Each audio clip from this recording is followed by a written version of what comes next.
이게 말이 되냐 이거죠. 이 지금 문제가 된 알선 수재건이잖아요. 예. 예, 이 알선 수재건이 지금 다 정치적으로 확실히 정리가 됐었다 이런 의미일까요? 그렇죠. 2006년, 2010년 지방선거에서도 소명을 하고 이 부분에 관해서 당에서 공천을 주었고 또 시민들이 투표로 이미 검증, 심판을 받은 것이죠. 또 형실효법 제7조에도 나와 있는 겁니다. 이런 부분은 3년 이하의 징역이나 금고 이런 것은 5년이 지나면 형이 실효된다라는 실효법에도 나와 있는 거고요. 시민들도 투표로 결정했고 정당도 그 내용을 알기 때문에 다 이렇게 됐는데 2중, 3중으로까지 제한하는 거. 더더군다나 그 규정을 그때는 이 심판 규격에 자격 규정이 있지도 않잖아요. 실제 네. 규정에. 그런데 소급해서 적용해버린 것이고.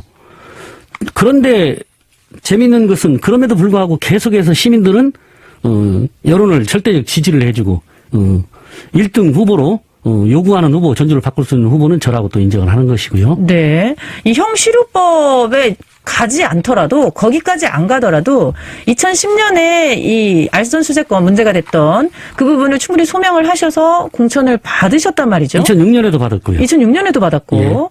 그런데 2022년에는 안 된다라고 한다면은 굉장히 억울할 거라는 생각이 듭니다. 과거 규정을 드는데 과거 규정에는 그럼에도 불구하고 주민들의 심판을 받고 그 이후에 아무런 문제가 없은 사람들은 예외로 한다는 규정도 당연히 있었죠. 아, 그런데 이번에는 전혀 그런 규정은 적용되지 없고, 않았다는 거죠.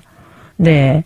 그 민주당 전북 도당 검증위는 당규와 절차에 따른 것이라는 입장을 계속 고수하고 있어요.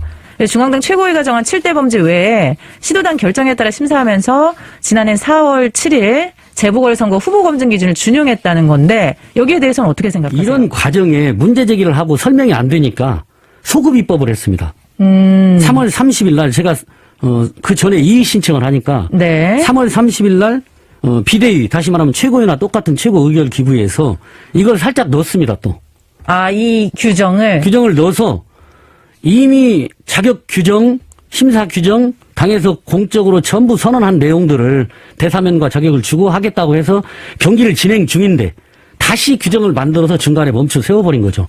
그래서 금방 규정에 의해서 그랬다 그 얘기는 소급 입법, 이 법률 불소급의 원칙을 위반한 소급 입법을 통해서 또 이렇게 만드는 거죠. 불이익을 줬다는 거죠. 그렇죠. 저는 이런 부분들이 결국은 지역의 패권을 유지하고자 하는 그런 이권 카르텔들에 의한 준동 이렇게 저는 생각을 합니다. 그 이권 카르텔 얘기를 이제 몇 번 하셨어요, 지금 계속. 네. 좀 더 구체적으로 말씀해 주신다면 어떤 의미인지 좀 쉽게 알 수 있을 것 같아요. 어제 이중선 후보가 이 얘기한 내용들을 보시면 쉽게 알 수 있을 겁니다.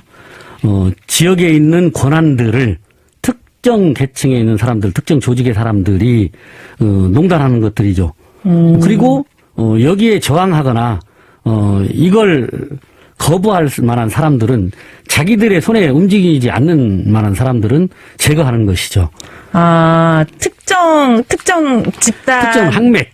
특정 조직. 항맥, 예. 특정 조직에 예. 맞는 네. 인물이 전주시장이 되어야 되는데 네. 그에 반대되는 사람이나 그 조직을 엎을 만한 사람, 쉽게 말하면 예. 그런 사람이 될 것 같으면은 처음부터 싹을 잘라버린다. 그렇죠. 이렇게 보면 민주당은 되겠습니까? 크게 두 부류가 있습니다. 하나는 민주당 정신을 이어가는 네. 정통 건전한 세력들이 있는가 하면 하나는 민주당의 탈을 쓴 그런 불순한 세력들이죠. 좀비 같은 세력들인데 네. 과거에 뭐 운동을 좀 했거나 그러지 않으면 정치 권력에 기생하는 사람들이 기득권을 놓치지 않기 위해서 그리고 많은 업자들까지 결탁해서 이런 일들을 하는 것이 어제 이중선 후보의 발표를 통해서도 많은 시민들이 봤을 것입니다. 네.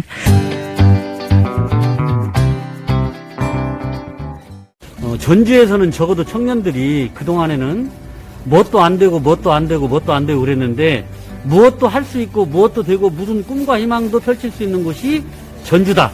이런 전주를 만들려고 그럽니다.